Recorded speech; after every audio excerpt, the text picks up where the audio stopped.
him play sport. 20 years, if you're very good, you actually played 4 years longer. Maybe even 25 years. Even by that yardstick, you will live the majority of your years outside the sphere of professional sport. This clearly means that there is more to life than cricket. I'm asking you, son, to keep a pleasant disposition and maintain a balanced nature. Do not allow success to breed arrogance in you. If you remain humble, people will give you love and respect, and even after you've finished with the game. As a parent, I would be happier hearing people say, Sachin is a good human being, than Sachin is a great cricketer, any day.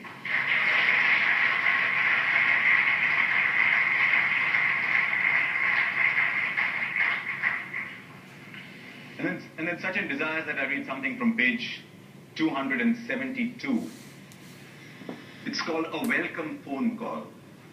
All in all, I was in a bad state after the 2007 World Cup. I was not enjoying my cricket at all, and I was thinking about retiring, until I received some encouraging words from Viv Richards. Out of the blue, he called me in India from the West Indies, and we spoke for about 45 minutes. He assured me that there was a lot of cricket left in me, and insisted that I shouldn't even think of stopping playing. Viv was my hero when I was growing up, and he will always be a hero, no matter what success I've achieved myself. We've got to know each other well over the years, and whenever we meet, he treats me like his younger brother, and I treat him like my older brother. I've always respected him and his views, so when he chose to call me and spend all that time convincing me to carry on, it meant a great deal to me. When I finally got back into some good form and put together a very satisfying century in Sydney at the beginning of 2008, I made a point calling Viv to thank him for his crucial support. And the story doesn't end there, because Viv Richards couldn't be here, of course, but he sent a message for this evening. Let's see.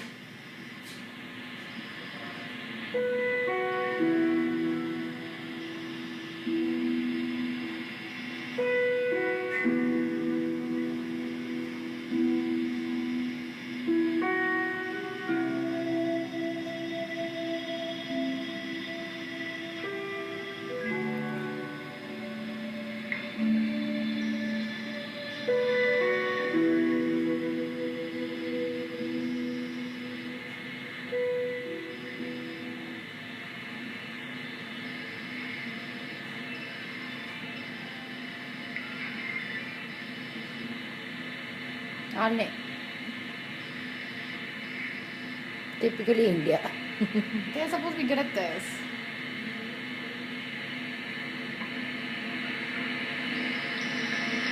It's a bit like going out to battle. Well, I guess there's so much on the set.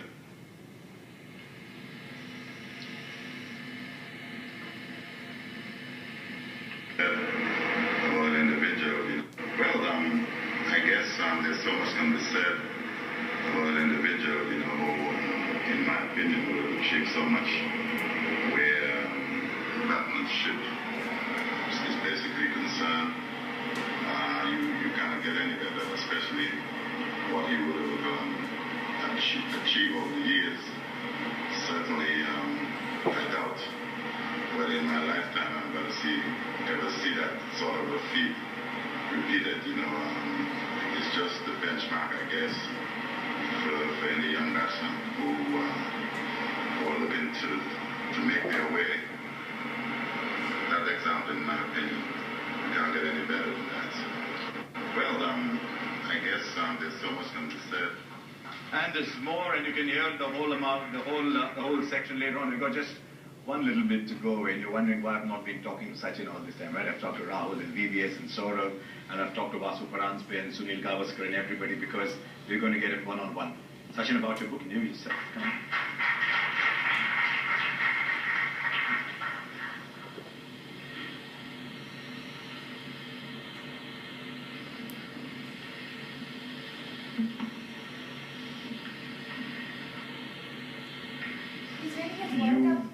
You met many journalists now over the years, and you've met many television people over the years, but not quite like that first journalist who came to your house? Yeah, I mean, you spoke about some girl coming to my house. It hadn't happened in 17 years, so when I was a bit worried, and I said, how do you come home I said, you pretend to be a journalist, come home, we'll pretend that we are doing an interview, and in the interim I said, okay, she's come home for the first time, I can't just let her go like that. I'd returned from England at that time, and all the chocolates that I'd carried, I'd polished them off. There was just one chocolate, couple of sticks left, so I broke them into small pieces and spread them all over the plate. That was the only thing that I had, so but if I'm not mistaken, I think my sister-in-law, as we call it, antennas upar gaya uske, and something happened. She said, was she really a journalist or something else? There's a lot of journalists here who knew you from the time you were 12, 13 years old. I saw some of them there. Did you ever get a chocolate when you went to his house? The one thing, Sachin, that comes through time and time again, and there's lots of your great innings, but something that people don't always realize, the number of times you played with pain. It's something that keeps coming back. Playing with pain, there's an injury somewhere, there's a groin, there's an ankle, there's a shin, there's a back. There was a time when every time we got an injury, we'd learn a little more about the human body. Is that an inherent aspect of growing up? Growing up in the game, you learn to play with pain? Somebody told me I could write a book on medicine, all the injuries, because I don't think from top to bottom, some or the other part has always been injured. And it's not just with me, but I think all the sportsmen, they carry needles, and you learn to deal with pain. And you find ways to go out there and fight, give your best. There are tough moments at times. I remember I was batting with DVS Lakshman in Mumbai against Australia when I had my tennis elbow surgery, or it was maybe before that. I don't remember exactly whether it was before or after, but I was batting in the morning, and in the first over itself my elbow started hurting so badly, and the first 2 test matches I hadn't played. So I just prayed to God, please don't let me break down right now. After this match I'll do whatever, but not this match. So I quickly asked for a couple of painkillers, and I bit them to pieces, thinking that, this is my medical knowledge, but thinking that, if I bit them, then my system would absorb the painkiller much faster, and I'd be pain-free or little less pain in my elbow. And then, those are the moments where you look back and you sort of, thank God for not letting me break down there, because after that I had to have a major surgery which kept me away for almost 4.5 months. But all the sportsmen go through that, and mine wasn't, I think, exceptional thing. When your name first appeared in a newspaper, you were reprimanded. When your name first appeared in a newspaper. Yeah, the person who reprimanded me is sitting here, Achrekar sir. I was playing my first inter-schools match, and I had scored 24 runs, and I was told that, you score 30 runs, your name will appear in the newspaper. Wouldn't you like to see your name in the newspaper tomorrow morning? So this guy was filling up score sheets, and he said, best idea. From extras, we'll add 6 more runs in your total, which will make 30, and we'll deduct those 6 runs from extras, and we are not increasing the actual total. And I didn't know. I was hardly 11 or 12, and I said, okay, fine. If you think that is fine, then do it. So next morning, sir asked, "Ki kai re kiti runs ke liye?" So I didn't know what to answer to him, and I said, sir, 24. My score sheet and all that, how does it say 30? So that's when I told him that, sir, this guy had asked me to do it, that's why I did that. I said, if you like to see your name in the newspaper, then you do it yourself. Don't get out on 24, continue batting. It was an important lesson for me, because after that, I figured out that, if I wanted something special to happen in life, one had to work hard for it. He didn't let you watch the Harris Shield final. You were not playing in that, you were playing the Kyle Shield. And you went to watch it, and he said, no, you don't watch other people play, you practice and get other people to come to watch you play. Yeah, invariably after my school hours, sir would ask me to play a practice match for his club, where I only went and batted in the second half at number 4 again.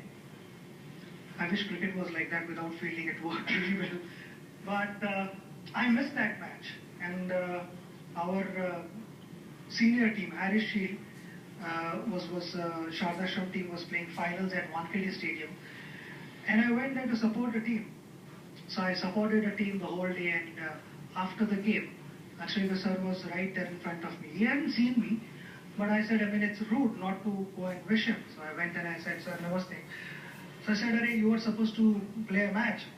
Why didn't you go there? So I said, sir, I thought I would come and support our team. I mean, my school team is playing, senior team is playing, and I should come and support. So I got reprimanded there, and then, sir, it was really upsetting. I mean, because I was really upset. I said, I'm supporting my team, and why is sir so upset? The sir said, you should not be clapping for others. You should be out there in the middle, and the rest of the world should be clapping for you. So it was a big lesson learned again. I mean, with sir, so many lessons were learned in life. Each and every moment in life, you look back and you say that sir did this to me, and sir taught me all these things. So you always connect with all those things. As it turned out, a few people did end up clapping for you over your career, didn't they? There's some insights into bat speech that I'm sure a lot of people here would be interested in. There's one particular thing, I think it's page 207 that caught my eye, where you talk about when you're confident you play the game from the non-strikers, you always play the game from the opposite end, and that when you're not feeling good, you play the game from your end. It's an interesting thought that, you explained that in the book, but I'd love people to hear it as well, that when you're confident, you're playing it from the non-strikers, and you're playing it from the opposite end. That's what, being in that zone is. When your mind is at the striker's end and you're constantly thinking about your technique, your head balance, and, your positioning, all those kind of things, 50% of the things are happening at the other end, which are more important. You are missing those things. And I felt when my mind was at the opposite end, where I was picking each and everything what the bowlers were trying to do, I felt the results were much better. And the results were not so great when my mind was stuck at the striker's end. And so is the case with any bowler, I feel. Your mind has to be at the opposite end and not worrying about your run-up or your no balls. So I felt that something which helped me throughout my career. I was not always able to do that because, sometimes even my mind was at the striker's end. Cricket is always played at its best when the minds are at the opposite ends, I felt. Very interesting, because I'm not sure every one of us has quite approached the game that we won't understand how other people think about the game, of course. The story goes on. I'm going to only ask you about two things that happened towards the end of your career. 2007, when you called Viv, you talk in your book about the effect of the headline, Endulkar. I actually thought at that time, I looked at that headline and I said, wow, may it come up every day, because then you'll never stop playing. But it hurt you, Endulkar. I think we sometimes have this tendency of giving importance to someone who's got nothing to do with Indian cricket. I don't think that happens in their own countries, where our players say something and it becomes a headline there. So I felt it was unfair, and unfair after playing for 17 years. I've gone out and given it all. I bumped into the same person in South Africa. I'm talking about Ian Chappell, and I bumped into him. We were in Durban and I was working out. Nitin Patel, my physio, was also there, and Ian came and he told me that, so this is the secret of your success. I said, Ian, you change sides very quickly, and conveniently. Your same article in 2007 said that, I need to have a closer look at myself in the mirror. And I become International Cricketer of the Year. I've not changed anything, but you guys keep changing all the time. You either be on this side or that side. So that's what I told him, and it was one of those things which I had to sort of let him know, because when things were going well, I was received well. It led to some of the happiest days in your career, finishing with 2011. When the World Cup had come to India in 1987, Sunil Gavaskar was playing, Dilip Vengsarkar, Ravi Shastri were playing, you were a ball boy, weren't you? One of the games. Yes, I was, and I precisely remember I was sitting right in front of the dressing room. I was rather positioned there because they said, "Zawad, first tikde any bug players, kashe prepare hota hai."